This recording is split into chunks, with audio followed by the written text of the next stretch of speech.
Hello, I'm Shuli Ghosh in Doha. The main stories on Al Jazeera. Dozens of people have been killed and more than 100 injured in an attack by a female suicide bomber in Iraq. The blast targeted Shia pilgrims heading to the city of Karbala for an annual religious event. A spokesman for the Iraqi government, Saad Mutalibi, says it's almost impossible to protect such a large number of people. Unfortunately, infiltrating people that are covered in, especially women that are veiled, it's very easy for them to carry explosives reaching to the checkpoint where people are searched.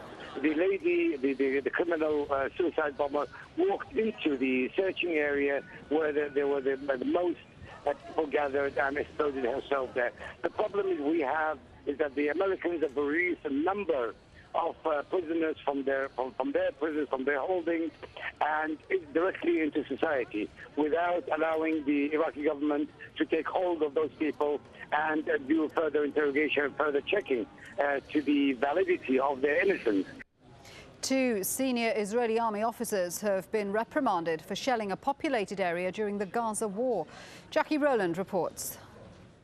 The fact that the army has published that there have been faults that it has recognised, and it acknowledges that a couple of senior officers have been disciplined, could be viewed as a start. But it should be stressed that even this army internal investigation is still ongoing. This latest report is just being described as an update. There are a number of incidents that are still under investigation. It may be in the future that more officials, more officers involved may also be called to account. But at the moment, these are the only really 2 figures that we've heard about in any serious way who have been punished for actions, for decisions that they took in respect of the Gaza war.